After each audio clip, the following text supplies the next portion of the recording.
अतिशय महत्त्वाच्या आणि महाराष्ट्रासारख्या राज्यात बहुसंख्यानं असलेल्या मराठा, धनगर, मुस्लिम, लिंगायत समाजाच्या आरक्षण आणि इतर प्रश्नासंदर्भात आज 260 अन्वये या सभागृहामध्ये चर्चा आहे. सभापती महोदय,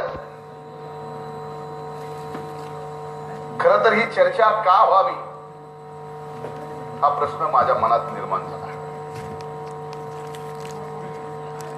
पहिल्यांदा एका समाजानं या राज्यामध्ये एक आदर्श घालून देणारे मोर्चे प्रत्येक जिल्ह्यामध्ये काढले. सभापती महोदय, एकमेव असा हा मोर्चा संबंध राज्यभर निघाला की त्या मोर्चाचा आदर्श घेऊन राज्याच्या बाहेर सुद्धा मराठा समाजाने एकत्र येऊन या ठिकाणी आरक्षण आणि विविध मागण्यावरती मोर्चे काढले. मराठा समाजाने या ठिकाणी फक्त देशात मोर्चे काढले असं नाही, तर संबंध देशात जेवढे मोर्चे निघाले, परदेशात सुद्धा या मागणीच्या संदर्भात आरक्षण असेल, स्वामीनाथनच्या समितीचे, स्वामीनाथन आयोगाच्या पूर्ण शिफारशी लागू करण्याचा विषय असेल, या विविध मागण्यावर सभापती महोदय या मराठा समाजाने परदेशात सुद्धा मोर्चे काढले. काल स्वाभाविक नोटबंदीच्या विषयावर राज्याच्या सन्माननीय मुख्यमंत्र्यांनी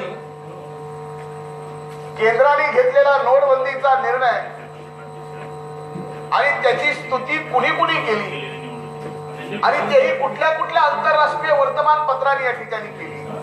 त्या वर्तमानपत्राच्या नावाचा उल्लेख घेऊन या सभागृहामध्ये नोटबंदीच्या आमच्या कालच्या ठरावावरती उत्तर सन्माननीय मुख्यमंत्र्यांनी. तर माझं सुद्धा म्हणणं आहे सभापती महोदय, ज्या विचाराचं सरकार आज या राज्यात आणि देशात आहे, त्या विचाराला जर परदेशातल्या वर्तमानपत्रांनी केलेली स्तुतीच आपली पाठ थोपटणारी अशी वाटत असेल, तर मराठा समाजाने परदेशात काढलेल्या मोर्चानंतर तरी त्यांच्या मागण्या आपल्या लक्षात याव्यात एवढीच प्रामाणिक विनंती मी माझ्या या चर्चेच्या सुरुवातीला राज्य सरकारकडे करतो. सभापती महोदय, 9 ऑगस्ट 2016 पासून या राज्यातील प्रत्येक जिल्ह्यातच नव्हे तर संबंध देशात विदेशातही मराठा समाजाने लाखोच्या संख्येने मुक्तपणाने या ठिकाणी रस्त्यावर उतरत. या मोर्चाला सभापती महोदय कुठलंही नेतृत्व नव्हतं. या मोर्चाकडे का वेगळ्या नजरेने बघावं? हा मोर्चा आजपर्यंतच्या इतिहासात घडलेल्या अनेक मोर्चांच्या पेक्षा का वेगळा? या मोर्चाचं नेतृत्व कुठलाही एक व्यक्ती, नेता किंवा कुठला पक्ष करत नव्हता. तर संबंध सखल मराठा समाज आणि त्या समाजाला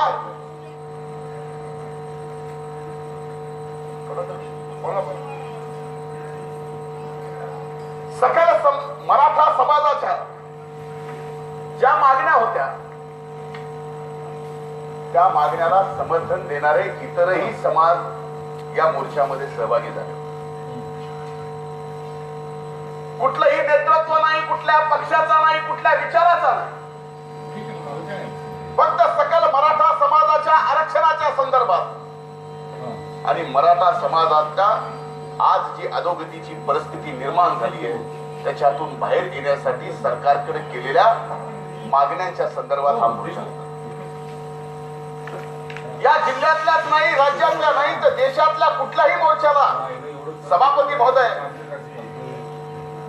कुठल्या नेत्यांनी संबोधित केलं नाही. त्या समाजातील कर्तृत्ववान युवतींनी जिल्हाधिकाऱ्याला निवेदन दिलं आणि त्या समाजातील प्रमुख युवतींनी त्या समाजाच्या वेगवेगळ्या मागण्याच्या संदर्भात सभापती महोदय भाषण केले. अशा आदर्श मोर्चे या राज्यामध्ये एकीकडे निघत असताना सभापती महोदय, राज्यातील मराठा समाजाने विविध जिल्ह्यामध्ये लाखोच्या संख्येने एकूण 46, महाराष्ट्राबाहेर एकूण 5 व भारताबाहेर एकूण 4 मोर्चे काढून विविध मागण्याच्या आतापर्यंत लेखी स्वरूपात सभापती महोदय शासनाला या ठिकाणी कळवलं आहे. त्यात प्रामुख्याने मराठा समाजाला शैक्षणिक व सामाजिक आरक्षण देण्यापासून स्वामीनाथन आयोगाच्या शिफारशी लागू करण्यापर्यंतच्या अनेक प्रमुख मागण्या आहेत. मराठा क्रांती मोर्चाच्या आयोजकांनी वारंवार आता चर्चा नको निर्णय हवा अशी भूमिका घेतली. सभापती महोदय, स्वाभाविक या अधिवेशनामध्ये याबाबतची चर्चा घ्यायची का सरकारला निर्णय घ्यायचा निर्णय घ्यायला पार पाडायचं, ही सुद्धा आमच्या सगळ्यांच्या समोर विरोधी पक्ष म्हणून प्रश्न होता. सभापती महोदय, विधिमंडळाचे नेते आदरणीय अजितदादा पवार साहेबांनी काही पत्रकारांनी विचारल्यानंतर स्पष्टपणाने सांगितलं की आता सकल मराठा समाजाला राज्य सरकार सोबत कुठली चर्चा करायची नाही, कारण प्रत्येक मोर्चातून 22 मागण्याचं निवेदन जिल्हाधिकाऱ्याकडून शासनाकडे सभापती महोदय आलं आणि ज्या मागण्या आपल्या सगळ्यांच्या समोर आहेत, त्या मागण्याच्या संदर्भात पुन्हा सदनामध्ये चर्चा व्हावी याच्या बाबतीमध्ये सभापती महोदय, आम्हाला खऱ्या अर्थानं तर या अधिवेशनामध्ये निर्णयच करून घ्यायचा होता सभापती. पण सत्ताधाऱ्यांना अधिवेशनाच्या काळात आरक्षण तर द्यायचं नाही. 14 तारखेला मराठा समाजाचा नागपूरच्या अधिवेशनावरती मोर्चा धडकणार आहे आणि त्याच्या अगोदर सरकारने काय काय केलंय हे सगळं दाखवण्याच्या संदर्भात मंगळवारी या ठिकाणी सत्ताधाऱ्याकडून प्रस्ताव आला. तो का आला असं मला म्हणायचं नाही, पण प्रस्ताव यायच्या अगोदर एक जरी पाऊल मराठा समाजाच्या आरक्षणाच्या बाबतीमध्ये किंवा स्वामीनाथन आयोग लागू करण्याच्या बाबतीमध्ये सरकारकडून झाला असतं सभापती महोदय, तर त्या प्रस्तावाच्या सोबत आम्ही विरोधी पक्षाने सुद्धा सत्ताधारी पक्षाच्या स्वागताचा आणि अभिनंदनाचा प्रस्ताव याच सदनामध्ये सभापती महोदय आम्ही आणला असता. एवढं मोठं मन आपलं नाही आहे. सभापती महोदय, हा समाज रस्त्यावर का उतरला, त्याला काय कारण नेमकं होतं? काय असं महाराष्ट्रामध्ये घडलं, कुठं अशी ठिणगी पेटली की ज्यामुळे सकल मराठा समाज या ठिकाणी, या राज्यातला, या देशातला आणि परदेशातला सुद्धा एकत्र आला आणि सरकार आणि व्यवस्थेच्या विरोधात असंतोष व्यक्त करू. सभापती महोदय, याला एकच कारण होतं, कोपर्डीची बलात्कार आणि खूनची घटना. सभापती महोदय, 13 जुलैला एका मुलीवर बलात्कार आणि खून झाल्यानंतर संतापाने उसळलेली ती एक प्रतिक्रिया होती. समाजाची एकच मागणी होती की या घटनेतील आरोपींना 6 महिन्याच्या आत फाशीची शिक्षा द्यावी. मात्र या मोर्चाच्या माध्यमातून हा समाज आतून एक आत्मचिंतन करत होता. समाजाच्या आजच्या वाटचालीमध्ये आपण कुठे आहोत याचा मूकपणे शोध घेत होता. आपल्या कधीही न मागणी केलेल्या मागण्याबद्दल पहिल्यांदाच विचार करू लागला होता. सभापती महोदय, महाराष्ट्र हे मराठा बहुल राज्य म्हणून ओळखले जाते. शेती हा या समाजाचा प्रमुख व्यवसाय. गावात राहणारा हा शेतकरी आजही अनेक हाल अपेष्टा सहन करतोय. मात्र आपण बहुसंख्यानं असल्याने नेहमीच मोठ्या भावाच्या भूमिकेत आपल्या लहान बांधवांना न्याय देण्याचा प्रयत्न करीत होतो. हे करत असताना तो स्वतःच्या अडचणी, समस्या मात्र विसरून गेला होता. समाजाची शैक्षणिक व आर्थिक स्थिती खालावत चाललेली होती. सतत पडणाऱ्या दुष्काळामुळे प्रामुख्याने शेतीवर अवलंबून असलेला हा समाज स्थित्यांतराच्या प्रक्रियेतून जात होता. समाजातील युवकांना उच्च शिक्षण आणि नोकरीची संधी उपलब्ध होत नव्हत्या. गुणवत्ता असूनही आरक्षण नसल्यामुळे अनेक विद्यार्थ्यांवर शैक्षणिक संधी गमावल्याची वेळ आली होती. बेरोजगारीच्या प्रश्नाने गंभीर स्वरूपी धारण करून आपल्या भविष्याचे काय या चिंतेने या समाजातील युवकांमध्ये नैराश्य आणि संतापाची भावना निर्माण होऊ लागली होती. सभापती महोदय, 15 ऑगस्ट 1947 रोजी देश स्वतंत्र झाला. त्यावेळेस देशाची लोकसंख्या सर्वसाधारणपणे 36 कोटी होती. 1 मे 1961 रोजी महाराष्ट्राची लोकसंख्या सर्वसाधारणपणे 3 कोटी 15 लाख इतकी होती. त्यात नागरी लोकसंख्या 2 कोटी 83 लाख व ग्रामीण लोकसंख्या 1,11,00,000 इतकी होती. सर्वसाधारणपणे ग्रामीण महाराष्ट्रात विभागनिहाय ग्रामीण लोकसंख्येत वेगवेगळ्या विभागात मराठा समाजाचे प्रमाण 30% 50%पर्यंत. गेल्या 55 वर्षात सन 2011च्या जनगणनेनुसार महाराष्ट्राची लोकसंख्या सर्वसाधारणपणे 11,23,00,000 इतकी होती. मात्र ग्रामीण लोकसंख्या ही 5,03,00,000 इतकी झाली दिसून येते. म्हणजे गेल्या 55 वर्षात ग्रामीण भागातील लोकसंख्या 5 पटीने या ठिकाणी वाढल्याचे सभापती महोदय आपल्या सगळ्यांच्या समोर आहे. ग्रामीण भागात वास्तव्यास असलेला बहुसंख्य मराठा समाज सभापती महोदय हा शेतीवर अवलंबून. ग्रामीण भागाची लोकसंख्या ही झपाट्याने वाढत असताना सभापती महोदय शेती योग्य क्षेत्र मात्र वाढविता येऊ शकत नाही. उलट तपासणी प्रयोजनातील बदलामुळे निवासी औद्योगिक इत्यादी यात घट होताना दिसून येते. याचाच परिणाम म्हणून महाराष्ट्रातील शेतकऱ्यांचे धारणा क्षेत्रात झपाट्याने घट होत गेली. देशांतर्गत वाढत्या लोकसंख्येसाठी अन्नधान्याचा पुरवठा वाढावा, देश स्वयंपूर्ण व्हावा या उद्देशाने हरित क्रांतीची सुरुवात एम.एस. स्वामीनाथन यांच्या अध्यक्षतेखाली करण्यात आली.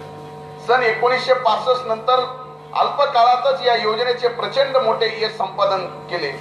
त्यात अन्नधान्याच्या उत्पादनात अनेक पटीने वाढ होऊन देश स्वयंपूर्ण होण्याबाबत शेतकऱ्यांच्या घरात देखील सुबत्ता येण्यास सुरुवात झाली व शेतीचे स्वरूप हे निर्वाह शेतीवरून व्यावसायिक शेतीच्या स्वरूपात निर्माण झाले.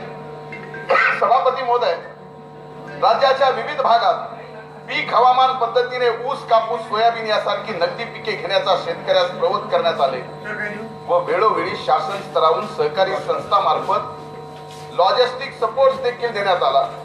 यात सहकारी दूध संस्था, सहकारी साखर कारखाने, कृषी उत्पन्न बाजार समित्या, सहकारी पतसंस्था, जिल्हा बँका यासारख्या संस्थांची उभारणी करण्यात येऊन याद्वारे शेतकऱ्यांचे हात बळकट करण्याची भूमिका सभापती महोदय घेतली गेली. आदरणीय शरदचंद्रजी पवार साहेब यांच्या संकल्पनेतून सन 1988-89 साली फळबाग विकास योजना ही रोजगार हमी योजनेशी सांगड घालून सुरू करण्यात आली व तदनंतर अल्प काळातच महाराष्ट्राच्या ज्या भागात कधीही फलोत्पादन घेण्यात आलेले नव्हते अशा भागामध्ये व्यावसायिक फलोत्पादन यशस्वी करण्यात आले. मग त्यात नाशिकचे द्राक्ष असोत, सांगलीचे बेदाणे असोत किंवा राज्यातील विविध भागातले डाळिंबाचे पीक असोत, यातील बहुतांश फळबागा या कायम दुष्काळीत व कोरडवाहू भागात फुलवण्यात आल्या. हे सभापती महोदय विशेष या ठिकाणी सांगावंसं वाटतं. हरित क्रांतीच्या दुसऱ्या टप्प्यात जशी जशी भांडवली गुंतवणूक वाढत गेली त्याच वेळी वाढत्या लोकसंख्येने शेती क्षेत्राचे विभाजन होऊन धारणा क्षेत्र छोटे छोटे होत गेले आणि त्याचमुळे सभापती महोदय आज बहुसंख्यानं या महाराष्ट्रामध्ये जो मराठा समाज शेती या व्यवसायावर निगडीत होता तो सभापती महोदय कुटुंब वाढत गेलं, माणसं कुटुंबातली वाढत गेली, शेतीवर अवलंबून कुटुंबातले लोक जास्त निर्माण व्हायला लागले आणि त्यामुळं जमीन होल्डिंग थोड्या थोड्या होत गेल्या आणि तो शेतकरी समाज पूर्णपणानं अडचणीत आला. सभापती महोदय, महाराष्ट्रामध्ये आज 2.5 एकरापेक्षा कमी धारणा क्षेत्र असलेले एकूण 56% शेतकरी आहेत. या दोन्ही बाबीचा परिपाक म्हणून उत्तरोत्तर उत्पादन खर्च वाढत जाऊन त्या तुलनेत बाजारभाव मात्र वाढू शकले नाही. म्हणून शेती उत्पन्नाचा नफा क्षमता कमी झाल्याने महाराष्ट्रातील शेतकरी व पर्यायाने बहुसंख्य मराठा समाज हा आर्थिक विपन्न अवस्थेमध्ये पोहोचला. अस्वस्थ मानसिकतेमागे सभापती महोदय हे एक प्रमुख कारण आहे. म्हणून संतापाची ही भावना केवळ आजची आहे असे नव्हे तर मागील काही वर्षापासून ती भावना व्यक्त होऊ लागली होती. या भावनेचा पहिल्यांदा विचार केला तो सभापती महोदय 3 वर्षापूर्वी आघाडीचं सरकार या राज्यामध्ये असताना संवैधानिक दृष्ट्या स्वायत्ता अस्तित्वात असलेल्या राज्य मागास वर्ग आयोगाने मराठा समाजाला आरक्षण देण्याबाबत नकारात्मक अहवाल दिल्यानंतर मराठा समाजाच्या मागणीचा आदर राखून मराठा समाजाला आरक्षण देण्याच्या प्रयत्नाचा भाग म्हणून राज्य शासनाने तत्कालीन माननीय मंत्री श्री नारायणराव राणे साहेब यांच्या अध्यक्षतेखाली 21 मार्च 2013 रोजी समितीची स्थापना केली. सभापती महोदय, त्या कालावधीत तर मोदीची लाट सुद्धा नव्हती. सभापती महोदय, एकंदरच्या कालावधीचा मागोवा घेतला तर आपल्या असे लक्षात येईल की अद्यापही सन्माननीय मोदींची लाट सुरू व्हायची होती आणि आता भाजपला काही भविष्य दिसत नाही असे समजून भाजपातले अनेक मान्यवर सभापती महोदय काँग्रेस आणि राष्ट्रवादीच्या वाटेवर निघाले. हा तो काळ आहे ज्या वेळेस सन्माननीय राणे आयोग या ठिकाणी या राज्यामध्ये लागू केला, ज्यावेळेस कुठली निवडणूक डोळ्यासमोर ठेवून हा निर्णय घेतला, असा जो सत्ताधारी पक्षाकडून वेळोवेळी आमच्यावरती आरोप केला जातो, त्यावेळेस मी तारीख या सभागृहामध्ये आपल्या सगळ्यांच्या समोर मांडली आणि त्या तारखेत जो आयोग नेमला गेला, तो राणे साहेबांच्या नावाने जो आयोग नेमला गेला, त्यावेळेस कुठलीही निवडणूक समोर नव्हती. तो आयोग नेमला सभापती महोदय. राणे समितीने इंदिरा सहानी प्रकरणामध्ये जी मार्गदर्शन तत्व माननीय सर्वोच्च न्यायालयाने घालून दिली, त्या तत्वाआधारे सर्व कस अभ्यास करून मराठा समाजाला भारतीय राज्यघटनेच्या कलम 16(4) प्रमाणे विशेष प्रवर्ग निर्माण करून आरक्षण देण्याची शिफारस केली. सभापती महोदय, राणे समितीने आपल्या अहवालात क्वांटिफायबल डेटा गोळा करण्याबरोबरच ऐतिहासिक संदर्भ, विविध गॅजेट्स, वेगवेगळ्या शासनाची केलेले सर्व महात्मा ज्योतिबा फुले, राजश्री शाहू महाराज, महर्षी शिंदे, घटनाकार भारतरत्न डॉक्टर बाबासाहेब आंबेडकर यांच्यासारख्या विचारवंतांनी वेळोवेळी सूचित केलेल्या विचारांचा देखील आधार घेतला व त्या आधारे मराठा समाजास शैक्षणिक व सामाजिक दृष्ट्या मागास म्हणून 16% आणि मुस्लिम समाजाला 5% आरक्षण देण्याचा एक क्रांतिकारी ऐतिहासिक निर्णय घेतला. सभापती महोदय, त्याच वेळेस हे वाचून का दाखवतो आहे, हे सगळे संदर्भ रेकॉर्डवर येणं आवश्यक आहे. कारण काल ज्या पद्धतीनं याच प्रस्तावावरती सभापती महोदय खालच्या सभागृहामध्ये जी सत्ताधारी पक्षाकडून चर्चा झाली आणि त्या प्रस्तावावर चर्चा करत असताना खालच्या सभागृहातले सन्माननीय सदस्य आशिष शेलार यांनी ज्या पद्धतीनं एक वर्णन करून या आरक्षणाला सत्ताधारी आजची कशी मदत करतायत आणि आम्ही ज्या काळात आरक्षण दिलं त्यावेळेस आमच्या मनात काय पाप होतं हे खोटं नाटक खालच्या सभागृहात सभापती महोदय सांगितलं. म्हणून आज सभापती महोदय हे विषय सगळे रेकॉर्डवर येणं आवश्यक आहे, म्हणून मी हे वाचून दाखवतो. पण ज्या वेळेस आरक्षणाचा निर्णय झाला, सभापती महोदय, केतन तिरोडकर या एका व्यक्तीने या आरक्षणाला न्यायालयात आव्हान केले. गेली अनेक वर्षापासून हे केतन तिरोडकर अनेक जणांच्या सहवासात सभापती.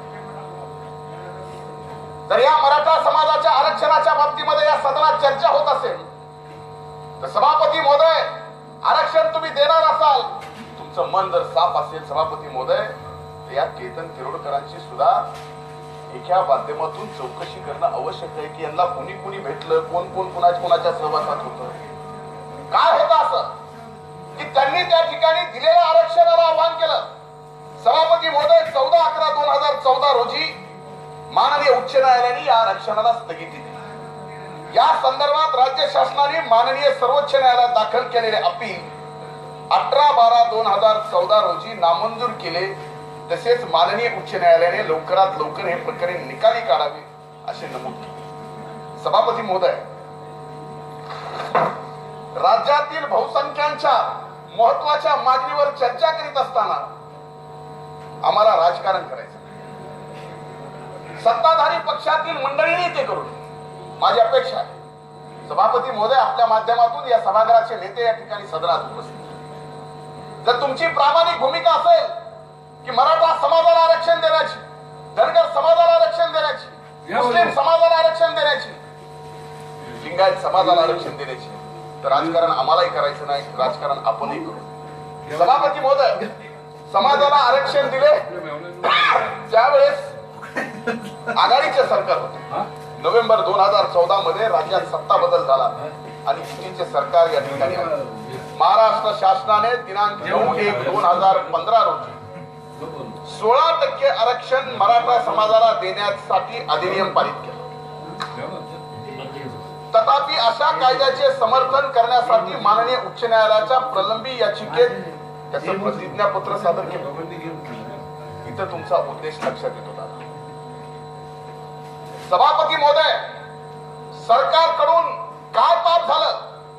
तुम्ही अध्यादेश काढला, आपल्याला कदाचित आठवत नसेल, 2014चं पहिलं या सरकारचं अधिवेशन याच नागपूरमध्ये होतं. त्याच वेळेस सभापती महोदय, जे अध्यादेश आम्ही आरक्षण देण्याच्या बाबतीत काढला 16% आणि 5% मुस्लिम समाजाचा, तो अध्यादेश त्यावेळेस त्याची मुदत संपली होती म्हणून नव्याने या ठिकाणी, आणि त्याच वेळेस कोर्टाने त्याला स्थगिती दिली होती. कायद्यात रूपांतरित करण्याच्या बाबतीमध्ये या सदनामध्ये 2014च्या डिसेंबरमध्ये कायदा आपण मराठा समाजाला आरक्षण देण्याचा आणला. सभापती महोदय, कायदा या ठिकाणी पारित करून घेतला. हा कायदा पारित केल्यानंतर सरकारचं हे काम नव्हतं की हे आम्ही असा कायदा पारित केलाय आणि त्याचं प्रतिज्ञापत्र सुद्धा देण्याचं तुम्ही एवढं मोठं मन नाही केलं. कारण तुमच्या मनात पाप होत, तुमच्या मनात पाप होत, म्हणून तुम्ही 9/1/2015 रोजी 16% आरक्षण मराठा समाजाला देण्याचा अधिनियम पारित केल्यानंतर माननीय उच्च न्यायालयामध्ये तुम्ही प्रतिज्ञापत्र दिलं नाही. त्याच कारण कोर्टामध्ये मराठा समाजाला आरक्षण देण्यासाठी अनेक अडचणी निर्माण झाल्या. सभापती महोदय, याचा परिणाम 7/4/2015 रोजी या कायद्याच्या अंमलबजावणीस माननीय उच्च न्यायालयाने स्थगिती दिली आणि या प्रकरणी राज्य शासनाने कोणतेही प्रतिज्ञापत्र दाखल न केल्याची बाब सभापती महोदय निकालात नमूद केली आहे. निकालात, उच्च न्यायालयाच्या निकालात हे नमूद केलंय की सरकारने प्रतिज्ञापत्र दिलं नाही. म्हणूनच तुमच्या हेतूवर संशय या ठिकाणी आम्हाला समोर येतो. त्यानंतर हे प्रकरण अंतिमता सुनावणीस यावेत म्हणून राज्य शासनाने, सभापती महोदय, योगायोगानं दोन्ही बाजूनी हा प्रस्ताव आला. सत्ताधाऱ्यांनी या ठिकाणी प्रस्ताव दिला, कुणीतरी एका सत्ताधाऱ्यांनी यावर चर्चा करत असताना एक गोष्ट स्पष्ट या सदनात सांगावी की 2 वर्षात आपल्या काळात कितीदा या ठिकाणी कोर्टामध्ये आपण मराठा समाजाच्या या आरक्षणाच्या मुद्द्यावर आरक्षणाला जी स्थगिती मिळाली हे प्रकरण निकाली काढावं याच्यासाठी कितीदा आपण मेन्शन केलं, कितीदा आपल्या सरकारच्या वतीनं वकील गेला आणि सांगितलं कोर्टाला की आमचं हे प्रकरण आहे, आम्ही हे मेन्शन करतो, याची तारीख घ्या, त्या ठिकाणी आपण निकाली काढा. सभापती महोदय, 2 वर्षात एकदा सुद्धा राज्य सरकारकडून कसल्याही प्रकारचा प्रयत्न सभापती महोदय या ठिकाणी झाला. म्हणूनच राज्य शासनाने कोणतेही प्रयत्न केले नाहीत आणि कदाचित त्याच वेळी जर आपण शपथपत्र सादर केले असते तर आज हा प्रश्न निकाली निघाला असता आणि जो सकल मराठा समाज रस्त्यावर उतरला त्याला रस्त्यावर उतरून आपल्या हक्काची मागणी या ठिकाणी करण्याच्या बाबतीमध्ये कसल्याही प्रकारे आंदोलनाचं रूप घेतलं नसतं. सभापती महोदय, याचं उत्तर नाही आम्हाला पाहिजे. आम्हाला उत्तर पाहिजे सभापती महोदय, का 2 वर्षामध्ये कोर्टामध्ये आपल्याकडून कसल्याच प्रकारची कारवाई या ठिकाणी झाली नाही. आणि सभापती महोदय, हा माझ्याकडे high court of judicial and Bombay ordinary original civil jurisdiction writ petition number 3151 2014 आरक्षणाचा निकालाची पॅरेग्राफ मध्ये एक वळ वाचून दाखवतो. There is no further affidavit addition to the affidavits already filed by the state government before pronouncement of our order dated 14th November 2014. तुम्ही उघडं पडतात. तुम्हाला आरक्षण द्यायचं ना, तुमच्या मनात कधीच येऊ शकत नाही आरक्षण द्यायचं. कारण जो पक्ष आज सत्तेत आहे त्या पक्षाची आयडिओलॉजी कधीच आरक्षण द्यायची असू शकत नाही. कारण वेळोवेळी केंद्रात सत्ता आल्यानंतर सुद्धा या नागपूरच्या संघ कार्यालयातून अनेकदा संबंध देशातल्या परमपूजनीय डॉक्टर बाबासाहेब आंबेडकरांनी दिलेल्या आरक्षणाला सुद्धा आपल्या या नागपूर मधून आव्हान झाले सभापती. आणि काय आम्ही अपेक्षा करावी, काय म्हणून तुमच्यावर आम्ही विश्वास ठेवावा? अरे तुम्हाला 2 वर्षामध्ये तुम्ही घेतलेला या सदनामध्ये घेतलेला निर्णय जर प्रतिज्ञापत्र म्हणून आपल्याला कोर्टामध्ये दाखल करता येत नसेल तर याच्यासारखा लाजीरवाणी गोष्ट दुसरी कुठलीच असू शकत नाही. सभापती महोदय, मला या ठिकाणी आवर्जून एका व्यक्तीचा उल्लेख या सदनामध्ये करायचा ज्याने ही कोर्टातली लढाई सभापती महोदय जिवंत ठेवली. खऱ्या अर्थानं जी जबाबदारी या ठिकाणी या सरकारची होती ती जबाबदारी या ठिकाणी एका व्यक्तीने उचलली. त्या व्यक्तीचं नाव आहे विनोद पाटील.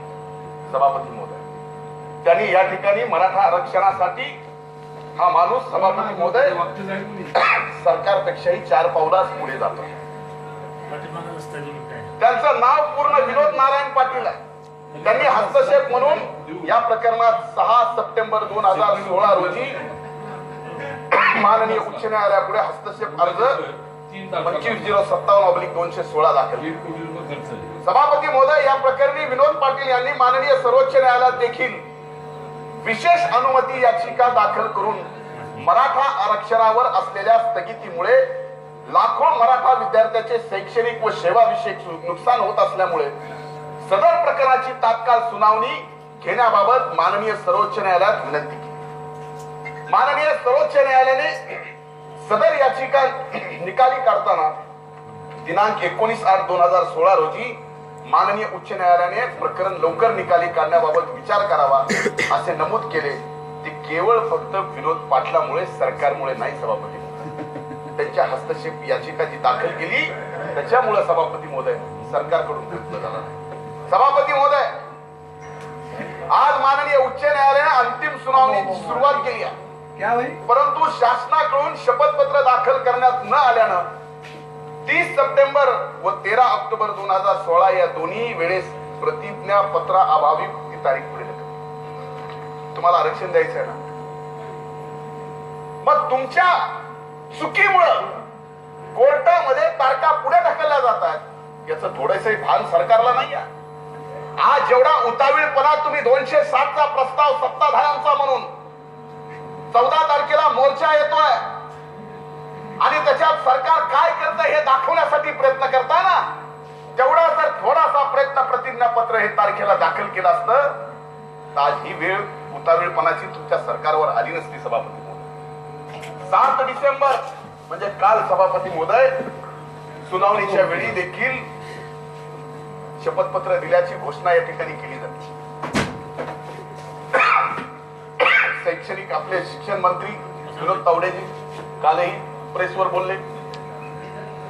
याच्या अगोदर आरक्षणाच्या बाबतीत बोलले की आम्ही 2600 पानाचा ऍफिडेव्हिट कोर्टामध्ये दाखल केला. 2700 पानाचा कधी केलं सभापती महोदय? 7 तारखेला तारीख हे माहिती आहे. 5 तारखेला तुम्ही 2700 पानाचं ऍफिडेव्हिट कोर्टाच्या समोर दाखल केलं. कोर्ट म्हणलं 2700 पानाचं ऍफिडेव्हिट आहे, सर्वांना वितरित करायचं आहे, त्याच्यावर सगळ्यांना अभ्यास करायचा आहे. त्याच्या कॉपी सुद्धा दिल्या नाहीत सभापती महोदय. सरकारच्या वतीने 2700 पानाचं ऍफिडेव्हिट तुम्ही दाखल केलं आणि त्याचा अभ्यास पूर्ण झाला नाही म्हणून त्या ठिकाणी ती 7 तारखेची तारीख आता पुढे 1 महिन्यावर फेब्रुवारी महिन्यात 30 जानेवारी. ही चूक कुणाची? का तुम्हाला 2700 पानाचा इतका काळ गेला होता तर त्या काळामध्ये तुम्हाला काहीच तयारी करता आली नाही. कदाचित तुम्ही ही तयारी सुद्धा मोर्चामध्ये लाखोच्या संख्येने जे सकल मराठा समाज एकत्र जमा झाला आणि त्या मोर्चामध्ये मूकपणात सुद्धा जी आग होती ती थोडीशी आग कुठेतरी तुम्हाला पाहायला मिळाली म्हणून हे 2700 पानाचं शपथपत्र दाखवण्याच्या बाबतीमध्ये, त्या ठिकाणी दाखल करण्याच्या बाबतीमध्ये निर्णय घेतला. तर ते मोर्चा निघाले नसते तर त्यांनी निर्णय घेतला नसता सभापती महोदय. म्हणून सभापती महोदय, आज या ठिकाणी या सर्व गोष्टीत नोंद घेण्यासारखी बाब काय? गेल्या 18 महिन्यात या प्रकरणाची सुनावणी लवकरात लवकर होण्यासाठी कोणताही प्रयत्न या ठिकाणी सरकारकडून झाले नाही. या उलट प्रकरणात राज्य शासनाची बाजू भक्कमपणे मांडून मराठा समाजास न्याय मिळवून देण्यासाठी माननीय हरीश साळवेंसारख्या ज्येष्ठ विधितज्ञाची सेवा उपलब्ध करून घेत असल्याच्या पोकळ घोषणा पलीकडे राज्य शासनाने काही केलं. प्रत्येक वेळेस उठायचं आणि माननीय हरीश साळवेंना या ठिकाणी वकील म्हणून सरकारच्या वतीने लावलंय आणि आता मराठा आरक्षणाच्या बाबतीमध्ये सरकारची बाजू हरीश साळवे या ठिकाणी मांडणार आहेत. आपण मला सांगावं रेकॉर्डवर की हरीश साळवे साहेबांनी कितीदा सरकारच्या वतीनं कोर्टामध्ये येऊन या ठिकाणी बाजू मांडली? एकदा पण नाही सभापती महोदय. आज ताजं उदाहरण द्यायचं तर 7 डिसेंबर 2016 रोजी त्या सुनावणीला सुद्धा हरीश साळवे साहेब शासनाच्या वतीनं 7 डिसेंबरच्या कालच्या तारखेला सुद्धा ते उपलब्ध नव्हते. हे तुम्हाला आरक्षण द्यायचं, हा तुमची नियत साफ आहे, तुम्हाला आरक्षण द्यायचंय. सभापती महोदय, या संदर्भात दाखल घेण्याजोगी बाब श्री विनोद नारायण पाटील यांच्या सर्वोच्च न्यायालयातील विशेष अनुमती याचिकेत आणि सरकारला हरीश साळवेंचं नाव घोषित केलं, पण विशेष अनुमती याचिकेमध्ये या विनोद पाटलांनी हरीश साळवेंना घेऊन सर्वोच्च न्यायालयामध्ये बाजू मांडली. सरकारने घोषणा केली, त्यांना हरीश साळवेंना नेता आलं नाही, पण एक याचिका करता हरीश साळवेंना वकील म्हणून लावतो. आणि या ठिकाणी सभापती महोदय, या निर्णयापर्यंत आज ते आणतो. हे सरकारचं काम नाही. सभापती महोदय, प्रकरणाचा जलद निपटाऱ्याबाबत आदेश प्राप्त करून घेऊ शकले ते हरीश साळवे यांच्या सेवा शासन उपलब्ध करून घेऊ शकले नाही. वस्तुतः या प्रकरणाचा विशेष हस्तक्षेप याचिकेत माननीय उच्च न्यायालयात बाजू मांडण्यासाठी श्री विनोद पाटील यांच्यातर्फे उपस्थित राहण्यात श्री साळवे यांनी तयारी दर्शवली होती, पण तथापि त्यांना राज्य शासनामार्फत नेमणूक करण्याचा घोळ जाणीवपूर्वक घालण्यात आला का? मी जर याचिका करताय आणि मी जर समाजाच्या आरक्षणासाठी भांडतोय आणि त्या आरक्षणाच्या मुद्द्यावर मी कोर्टामध्ये हरीश साळवेंना या ठिकाणी समाजाच्या वतीनं वकिली करायसाठी त्या ठिकाणी कोर्टात उभं केलंय, त्यावेळी सरकारने काय केलं? हरीश साळवेंना शासनाच्या वतीनं या ठिकाणी वकील म्हणून लावलं. झाली अडचण ही सभापती महोदय पुढे की हरीश साळवे साहेब नंतरच्या काळात विनोद पाटलाकडून पण आले नाही का? तर राज्य सरकारने त्यांना वकील म्हणून नेमलं आणि पुन्हा सरकारला हरीश साळवेंना सरकारच्या बाजूने सुद्धा आणता आलं नाही. हे नेमकं आरक्षण तुम्हाला द्यायचं होतं, हे तुमच्या मनामध्ये खऱ्या अर्थानं उद्देश होता मराठा समाजाला आरक्षण द्यायचा. सभापती महोदय, या संबंध हेतूबद्दल आज सकल मराठा समाजाच्या मनात या ठिकाणी संशय निर्माण झाला. हा संशय दूर करू शकणार आहेत तुम्ही? हे रेकॉर्डवर आहे सभापती महोदय. सभापती महोदय, मराठा आरक्षणाचा जेव्हा जेव्हा विषय होतो तेव्हा तेव्हा बापट आयोगाचा विषय पुढे येतो. या आयोगाने मराठा समाजास आरक्षण देण्याचं नाकारल्यानंतर तात्कालीन राज्य सरकार शासनापुढे 3 पर्याय होते सभापती महोदय. हे 2006 साली झालेलं दादा मी सांगतो आपल्याला. 3 पर्याय होते. एक पर्याय मराठा समाजाला आरक्षण देण्याचा विचार सोडून द्यावा, दुसरा पर्याय बापट आयोगाला त्यांच्या निर्णयातील उणिवा निदर्शनास आणून देऊन सुधारित अहवाल प्राप्त करून घेणे, आणि तिसरा पर्याय होता या प्रकरणी इतर विधिग्राह्य मार्गाने मराठा समाजास आरक्षण मिळवून देण्याचा प्रयत्न करणे. सभापती महोदय, मराठा समाजास न्याय देण्याची तात्कालीन शासनाची भूमिका असल्यामुळं पहिल्या पर्यायाचा तर प्रश्न उद्भवतच नव्हता आम्ही सरकारमध्ये असताना. तथापि बापट आयोगाने 2008 मध्ये सदरचा प्रस्ताव नाकारल्यानंतर वारंवार शासनाने बापट आयोगास त्यांच्या अहवालातील त्रुटी दाखवून देऊन शिफारशीचा पुनर्विचार करण्याची विनंती केली. सभापती महोदय, यात प्रामुख्याने सर्वेक्षणातील उणिवा, मराठा समाजाच्या संघटनांना ऐकण्याची पुरेची संधी, म्हणणे मांडण्याची संधी न देणं यासारख्या बाबींचा समावेश सुद्धा होता, जो त्यावेळेस आमच्या सरकारने बापट आयोगाला सांगितलं की आपण जे शिफारशी केल्या त्या बाबतीत या पुनर्विचार तुम्ही करा. तथापि बापट आयोगाने या संदर्भात आपली भूमिका कायम ठेवल्यानंतर शासनाने दिनांक 31/3/2013 रोजी स्वातंत्र्य समिती स्थापन केली आणि या समितीने दिलेल्या अहवालाच्या आधारे भविष्य काळात मराठा समाजास आरक्षण लागू करण्याचा निर्णय घेण्यात आला. सभापती महोदय, या प्रकरणी काही प्रमुख आक्षेप जे नोंदवले जातात त्यात बापट आयोगाचा अहवाल सभागृहासमोर का ठेवण्यात आला नाही, त्या अहवालातील सदस्यांच्या विविध मताबद्दल ओहापोह केला जातो. सभापती महोदय, मी आपल्या निदर्शनास आणू देऊ इच्छितो की मराठा समाजास आरक्षण देण्याचा मुद्दा राज्य मागासवर्गीय आयोगाने नाकारण्याची ही काही पहिलीच वेळ नाही आहे.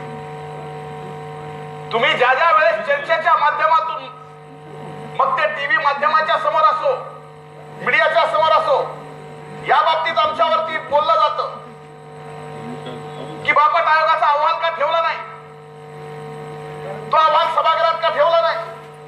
सभापती महोदय, मी आपल्या सर्वांच्या निदर्शनास आणून देऊ इच्छितो की 25 फेब्रुवारी 2000 रोजी राष्ट्रीय मागासवर्गीय आयोगाने मराठा जमातीस मागासवर्गीयांच्या यादीत टाकण्याची मागणी सर्वप्रथम फेटाळली होती.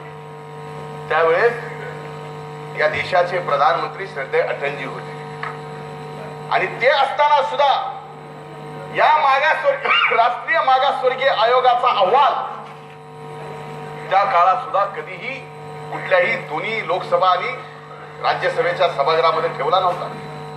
सभापती महोदय, त्या राष्ट्रीय मागासवर्गीय आयोगाने सांगितलं होतं त्यावेळेस की सदर जमात ही सामाजिक दृष्ट्या प्रतिष्ठेची व पुढारलेली असल्याची बाब देखील त्या अहवालामध्ये नमूद केलेली होती.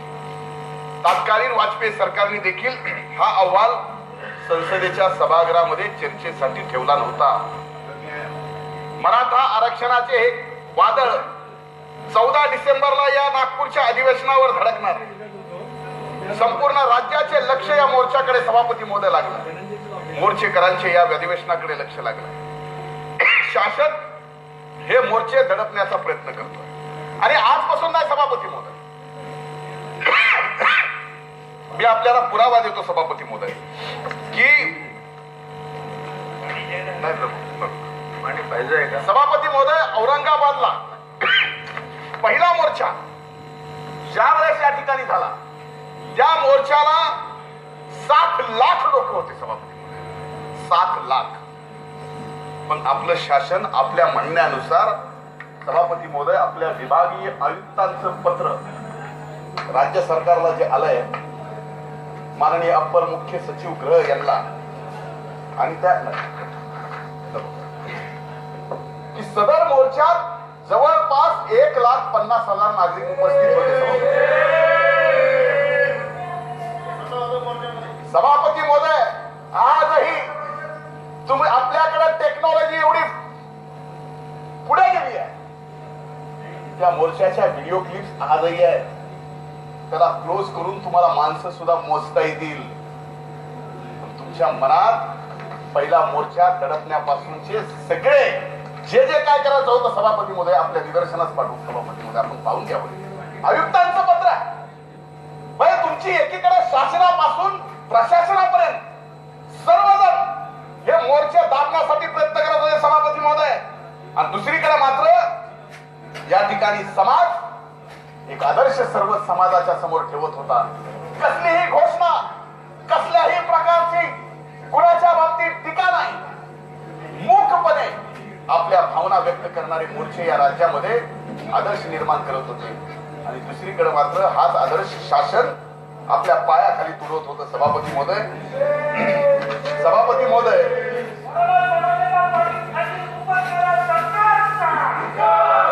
असाच एक बहुजन क्रांती मोर्चात सभापती महोदय सरकारने त्या काळात काय केलं, मी एका माध्यमाच्या समोर सुद्धा बोललो. सभापती महोदय, एकीकडे अनेक वर्षापासूनची प्रलंबित मागणी आघाडीचं सरकार असताना पूर्ण केली. कोर्टात प्रकरण गेलं, स्थगिती मिळाली. 2 वर्षात या सरकारला स्थगिती उठवता आली नाही. म्हणून एका प्रकरणानंतर एक समाज पूर्ण रस्त्यावर उतरतो, मूकपणाने आपला मोर्चा या ठिकाणी आंदोलन करतो. आणि दुसरीकडं या जनतेच्या भावना समजून घेऊन मार्ग काढायच्या पलीकडं दुसरं प्रकरण काय झालं, इतर समाजाला अशा पद्धतीनं सरकारी यंत्रणेमधून, सत्ताधारी पक्षाकडून सभापती महोदय अशाच एका बहुजन क्रांती मोर्चात एक फार मोठे नेते आहेत बामसेफचे राष्ट्रीय अध्यक्ष श्री वामनरावजी मेश्राम यांनी राज्यात दलित मराठा वाद लावण्याचा भाजपचा प्रयत्न आहे हे मराठवाड्यात दलितांचे मोर्चे आयोजित करण्याची तयारी संघाने दाखवली होती. सभापती महोदय, म्हणजे अरे तुमच्या मनात, तुमचं मन जर मराठा समाजाला आरक्षण देण्याच्या बाबतीत साफ असतं, हा प्रयत्न तुम्ही कधी केला नसता. दादा, तुम्ही सुद्धा मनावर हात ठेवून हे सांगू शकता, जाहीरपणे बोलणार नाही, पण जे नंतर एक मोर्चा समाजाचा निघाला म्हणून दुसरा काउंटर मोर्चा या ठिकाणी काढायचा आणि समाजाच्या बाबतीमध्ये या ठिकाणी वाद निर्माण करायचा, एवढी लाचार अवस्था सरकारची एखादा प्रश्न सोडवता येत नाही आम्ही कधीच पाहिली नाही. सभापती महोदय, मराठा समाजाच्या ते सांगतो 15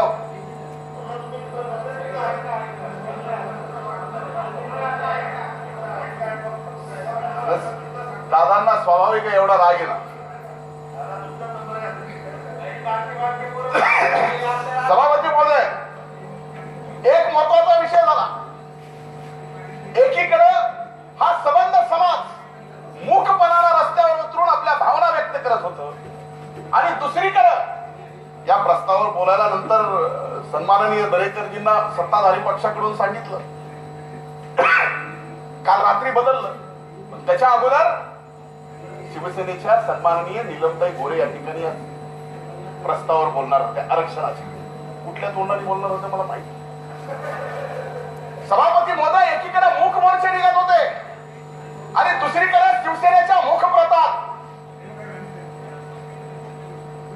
काय कार्टून आलं सामन्यामध्ये. हा मूक मोर्चा म्हणजे मुका मोर्चा. लाज नाही वाटत? अरे कुठल्या तोंडाने तुम्ही प्रस्ताव मांडता?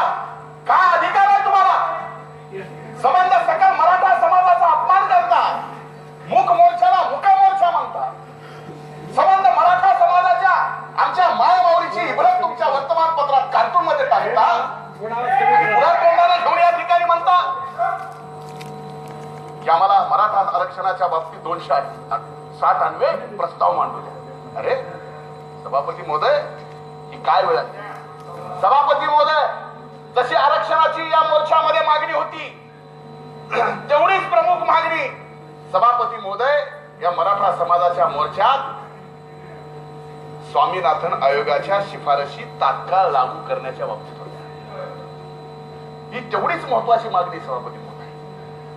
मी ज्या ग्रामीण महाराष्ट्रातून येतो, ज्या विविध समाजामध्ये राहतो सभापती महोदय, हे तुम्ही आम्ही सुद्धा बघतो की बहुसंख्य या राज्यातला शेतकरी हा मराठा समाजाचा आहे. आणि या बाबत जर स्वामीनाथन आयोग जर आपण लागू केला, आरक्षण जर लागू केलं, तर या बऱ्यापैकी स्वामीनाथन आयोग केला तर सर्व शेतकरी समाजाचं या ठिकाणी बरं होईल आणि आरक्षण लागू केलं तर मराठा समाजाचं या ठिकाणी बरं होईल. आज दादा आम्ही 15 वर्ष तुम्ही काय केलं, 15 वर्ष तुम्ही काय केलं हे मी सांगितलं. 2006 पासून मी सांगतोय, पण आपल्या ते लक्षात येत नाही. अरे कदाचित आमच्याकडून झालं नाही म्हणूनच तुम्हाला डोक्यावर घेतलं महाराष्ट्राच्या जनतेने.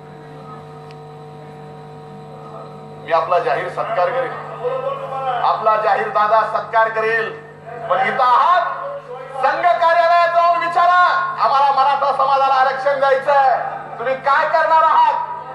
तुमचं अरे मला माहितीये दादा, मला सगळं माहितीये, कुठं कुठं कुणाला कसं कसं विचारावं लागतं हे मला सांगू नका.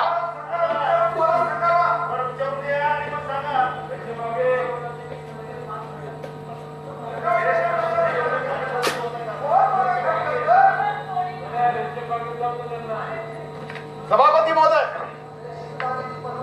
आदरणीय पवार साहेब कृषी मंत्री असताना 2004 ते 2010 या कालावधीत शेतीमालाचा बाजारभाव वाढवण्यासाठी शिस्तबद्ध प्रयत्न करण्यात आले. या शेतीमालाचा बाजारभावात वाढ झाली. या सर्व बाबीचं रेकॉर्ड अनेकदा शेतकऱ्यांच्या बाबतीत चर्चा करताना या ठिकाणी झाल्या. पवार साहेब कृषी मंत्री असताना कशा पद्धतीने शेतीमालाचे भाव वाढत गेले आणि आज या ठिकाणी कशा पद्धतीनं शेतीमालाला भाव वाढ मिळत नाही. सभापती महोदय, लोकसभेच्या निवडणुकीतलं एक भाषण सभापती महोदय मला आठवत आहे की ज्या भाषणामध्ये या देशाचे प्रधानमंत्री यांनी स्पष्ट सांगितलं होतं की या देशातल्या शेतकऱ्यांचा उत्पादन खर्च लक्षात घेऊन त्याच्यावरती 50% नफा गृहीत धरून आम्ही शेतीमालाचे भाव काढू. सभापती महोदय, सत्तेत आल्यानंतर 3 महिने होऊ दिले नाहीत, 4थ्या महिनी केंद्र सरकारने सुप्रीम कोर्टात अफिडेव्हिट दाखल केलं की अशा पद्धतीने शेतीमालाचा उत्पादन खर्चावर 50% नफा ठेवून आम्हाला शेतीमाल मालाचे भाव काढता येत नाही. हा पाठीत खंजीर खुपसणं नाही आहे. सभेमध्ये तुम्हाला वाटतं तुम्ही बोललात, पण नंतर मात्र या शेतकऱ्याच्या जातीच्या पाठीत तुम्ही खंजीर खुपसला.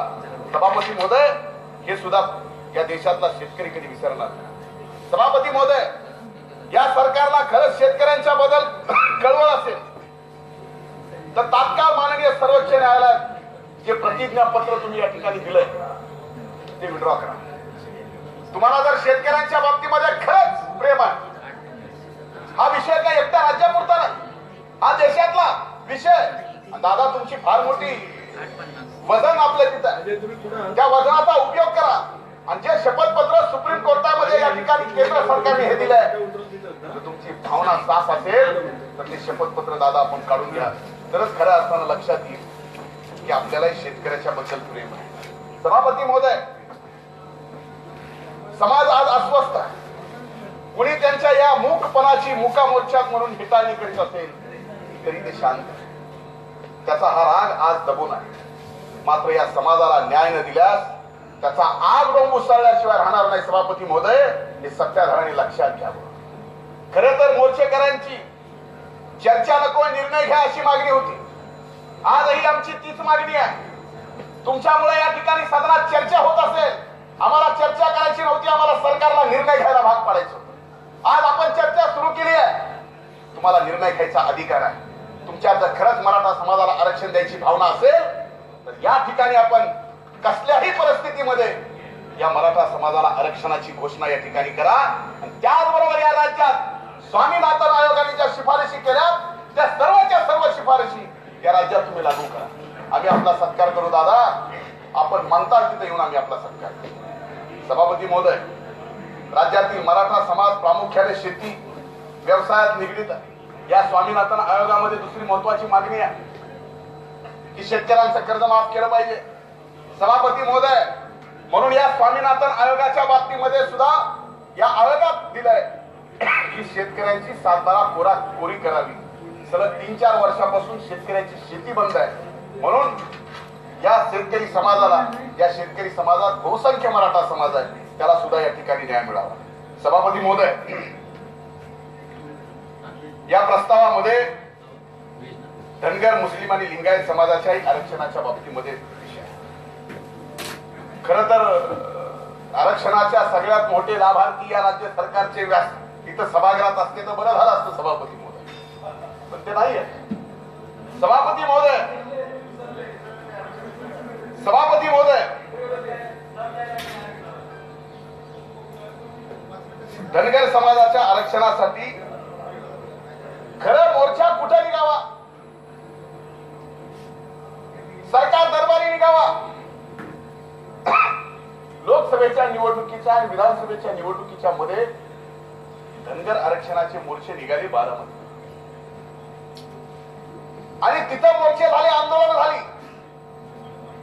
त्यावेळेसही तुमच्या मनात पाप होतं, तुम्हाला धनगर समाजाला आरक्षण द्यायचं नव्हतं. समग्र राज्यातला धनगर समाज फक्त पेटवायचा होता आरक्षणासाठी. आंदोलन झालं बारामतीला. सोडवायला आता विद्यमान या राज्याचे मुख्यमंत्री, त्यावेळेसचे तत्कालीन राज्याचे भाजपचे अध्यक्ष फडणवीस साहेब गेले.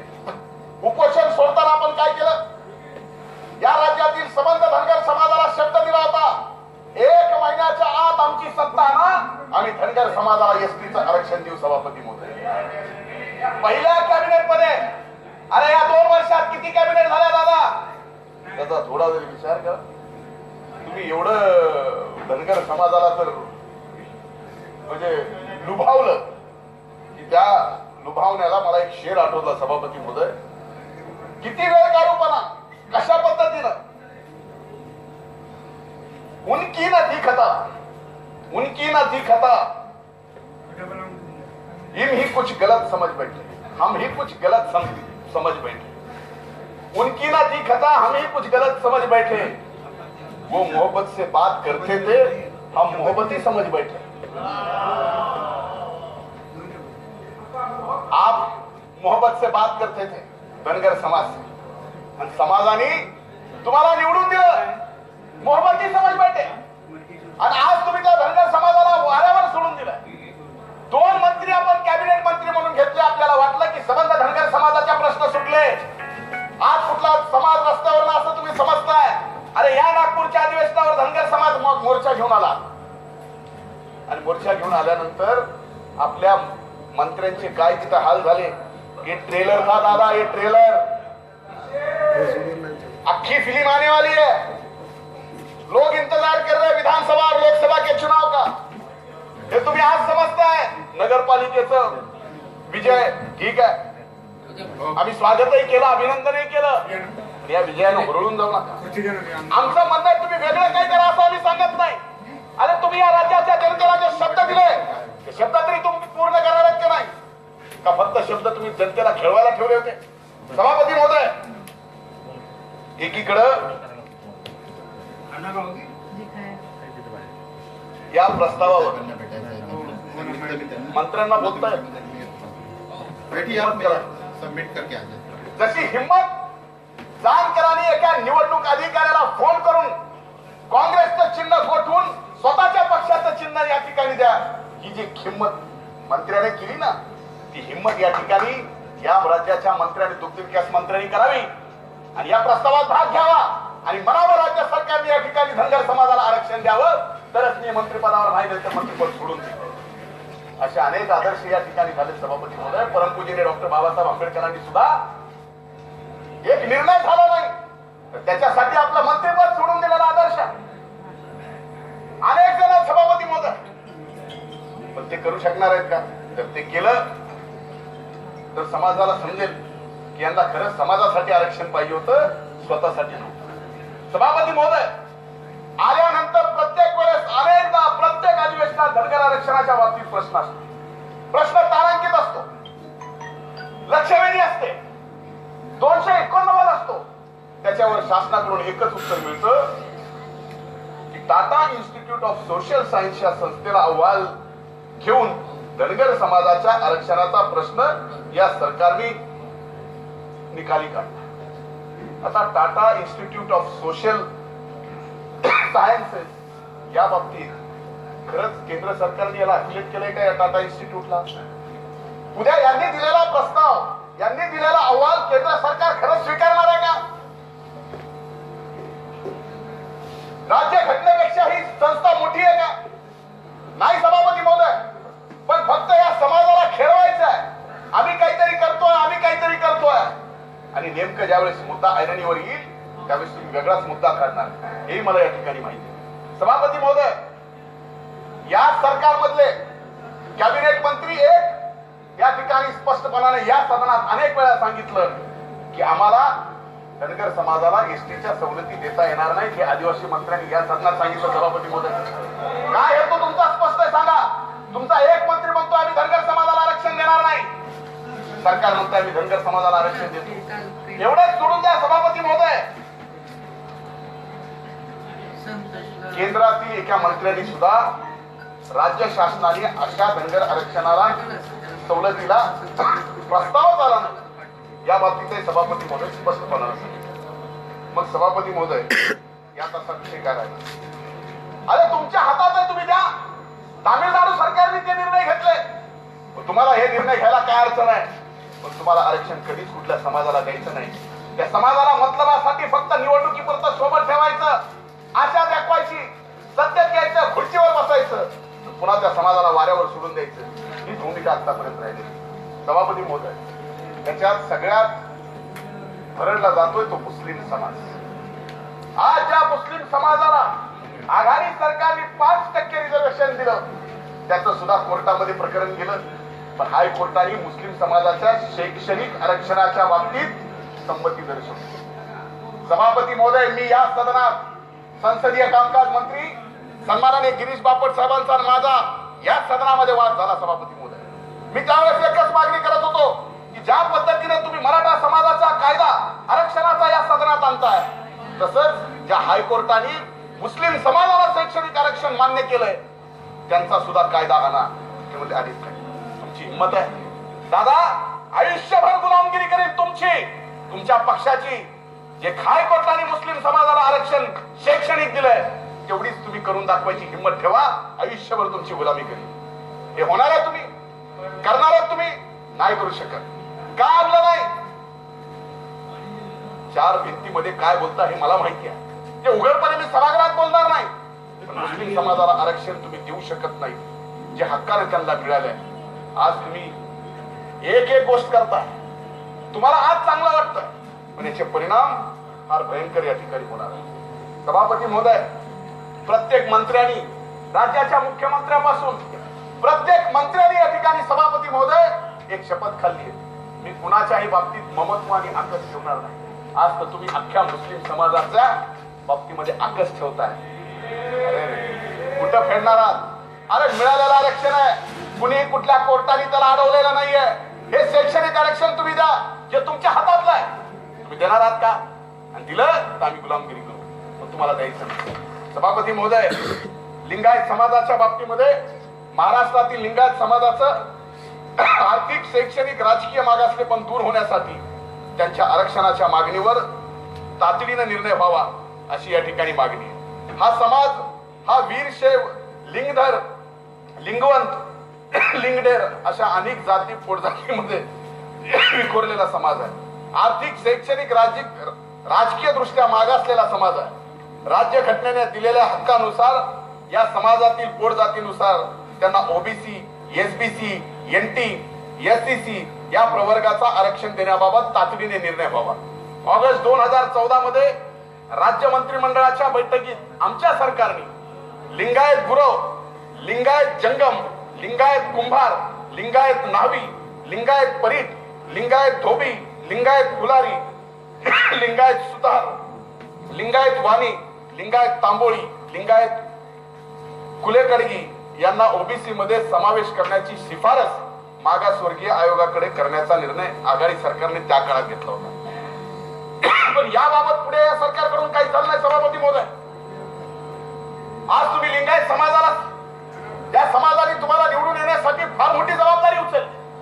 आज त्या समाजाला आमच्या सरकारने जी शिफारस केली त्याचा पाठपुरावा करून तुम्ही ओबीसी मध्ये समावेश करण्याच्या बाबतीत निर्णय घेणार आहात का? सभापती महोदय, शेवटी माझी एकच विनंती आहे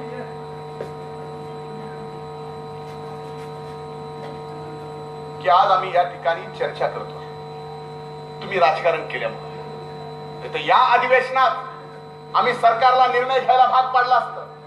14 तारखेला या ठिकाणी मोर्चा येतोय. आजही वेळ आहे. आज 8 तारीख आहे. सभापती महोदय, आरक्षणाच्या बाबतीत निर्णय करा. धनगर समाजाच्या आरक्षणाच्या बाबतीत निर्णय करा. मुस्लिम समाजाच्या आरक्षणाच्या बाबतीत निर्णय करा. मराठा समाजाच्या आरक्षणाच्या बाबतीत निर्णय करा. लिंगायत समाजाच्या आरक्षणाच्या बाबतीत आपल्याला करून घ्यायचे. फक्त सभापती महोदय, आपण हे निर्णय जर केले तर लोक उद्या डोक्यावर घेतील. नाही तर हे मूक मोर्चा, तुम्ही असं समजू नका की त्यांचे तोंड बंद आहे, त्यांचे हात बांधलेले आहेत. सभापती महोदय, हा समाज उद्या पेटून उठेल. म्हणून माझी एवढीच विनंती आहे की आपल्या या प्रत्येक समाजाला या राज्यामध्ये आज रस्त्यावर उतरतोय, त्याला प्रत्येकाला वाटतंय कि उसूलों पर जहां आंच आए, उसूलों पर जहां आंच आए टकराना जरूरी है. उसूलों पर जब आंच आए टकराना जरूरी है. जो जिंदा हो तो फिर जिंदा नजर आना जरूरी है. म्हणून आज समाज सगळा रस्त्यावर उतरतो. सभापती महोदय, म्हणून माझी आपल्याला हात जोडून कळकळीची विनंती आहे. आम्ही काही प्रश्न उपस्थित केलेत, आपल्या काही भावना पूर्ण समाजाच्या या ठिकाणी आपल्या समोर मांडल्यात, त्याची पूर्ण उत्तरं तरी मिळावेत. आरक्षण मिळेल का नाही माहित नाही, कारण जे सबंध आयडिओलॉजी, विचारधारा जी आरक्षणाच्या विरोधात आहे, त्या विचाराचं सरकार या राज्यातल्या कुठल्याच जातीला आरक्षण देऊ शकत नाही. पण तरी आम्ही आशा ठेवतो, अपेक्षा ठेवतो, दादा आपण आरक्षण द्याल. त्या अपेक्षेने या ठिकाणी थांबतो. खूप खूप धन्यवाद. जय हिंद, जय महाराष्ट्र.